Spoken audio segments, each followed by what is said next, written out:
hit family time. But because Pharaoh chose to put him as second in command over the nation of Egypt and be obedient to storing up.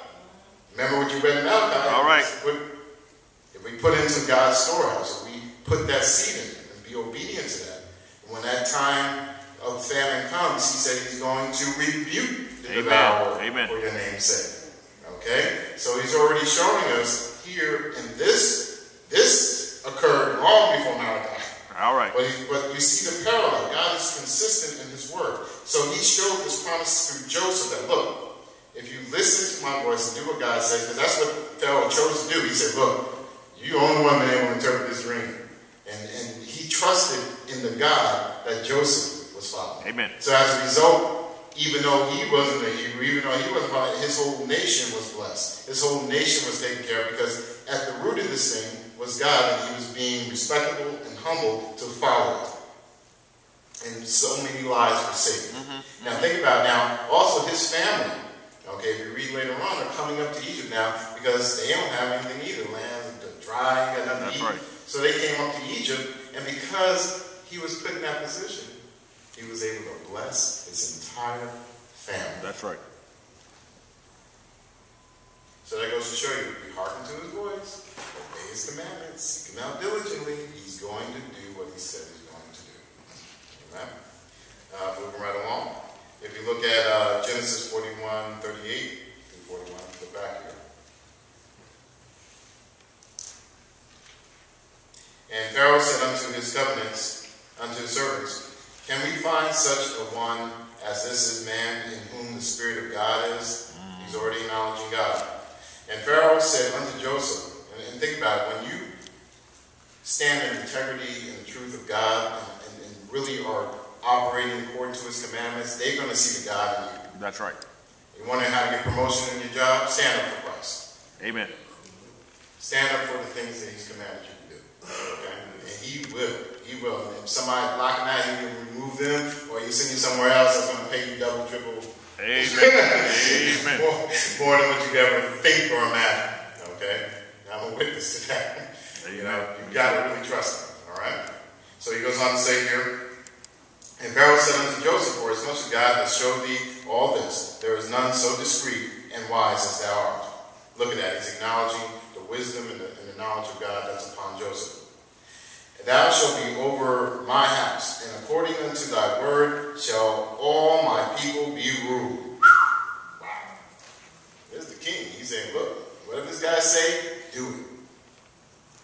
And he's in connection to God. So as a result, the blessings, the promises of God is going to hit upon everybody. You want to see everything change in your family, you be the first one. Amen. Amen. You want to see people start coming out of depression and curses and all the things that they're going through, you be the first one to try God, to walk according to his promises and covenant. Let the blessings of God start walking in your life, and it's going to pour down upon your entire life. Amen. Amen. Amen.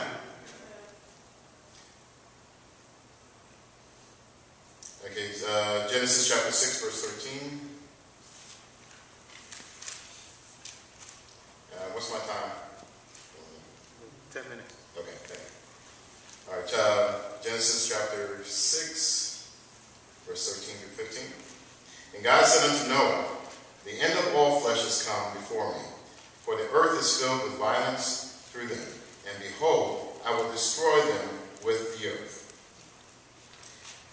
Now, he's letting Noah know, because Noah's his child.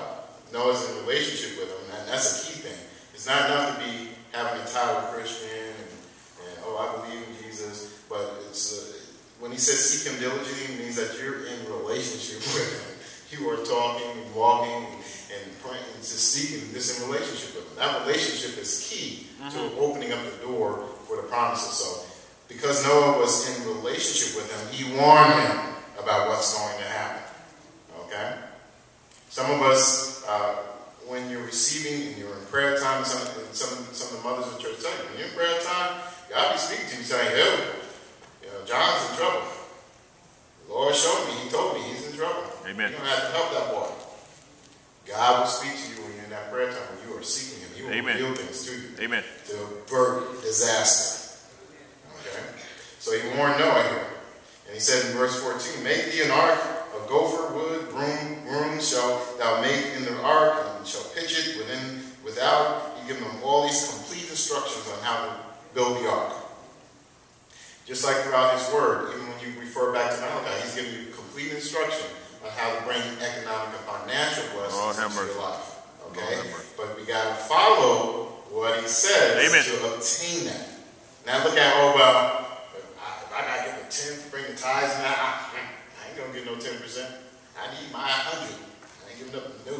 I can't keep 90 and give 10 to God. No way. That's what happens. Amen. So God's like, okay, you're still my child. I still love you. But you're not going to be able to access that. All right. Don't get mad at me. I told you how to access, okay? Because one of the biggest challenges we have here on the earth is that where our heart is, what we treasure, where our heart is. So amen. A lot of times we treasure that money a lot because we need it to pay our bills and do all these things with. So since we treasure that, God's like, well, He's always putting us to the test. He don't need our money. Amen. Okay? But He's putting us to a test in His relationship of whether we trust Him. Amen. Or whether we want to keep Him first. Okay? But what the enemy does, he comes and say, that's that preacher trying to get your money. All right. God meets his need. God takes care of his need. Amen. Not that. God meets his need. Amen. So he got nothing about that.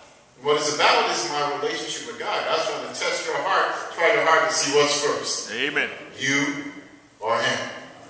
Lord have mercy. Okay, so when he's giving you these commandments and telling you to do these things, because he's got financial access for you to be able to change your circumstance and for you to access the answers you need to continue on prospering and growing and being well in the earth until he come and get you. Amen. So he gave, so as you can see here, nothing gets more difficult economically than a natural disaster. So here Noah is being averted of a natural disaster that's coming. That's right. Okay? And so God already made provision. He even told them what to build. He even sent all the animals so they'd be able to eat and have something they need. And researchers find now, the scientists find now that there was a garden within the ark. All these things that God instructed them to do, all the chambers he told them to build within the ark, was to create provision. And he sent the provision prior to the flood. Lord have mercy. Amen. And because he stayed obedient and hearkened to his voices, because you can imagine, you out there building this big old ark, saying it's going to flood, it's going to rain. Okay? You're doing it for years. Amen. You know, everybody's like, yeah. Sure. Yeah, we ain't seen a drop. That's why you can't listen to people. Amen. You got to stay obedient to what God told you to do. Amen. Okay? You can't take heed. No. That's what he means by diligently. Amen. You have to stay consistent to it. Amen. So he goes on to say in let's go to 2 Kings chapter 4, 3 through 6.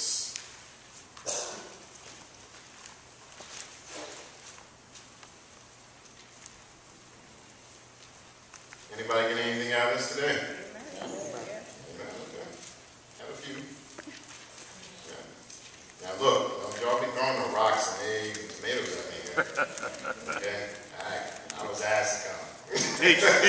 Teach.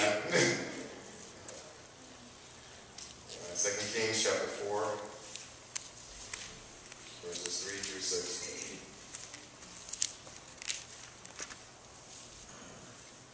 Now here he is again during economic times giving instructions on what to do. Here's the prophet Elijah. Okay, who's a man of God. He prays, he sees God, he's in a relationship with God. So guess what? If you do what the pastor tells you to do, who's the man of God or the woman of God, if you're following, these people are in a relationship with God.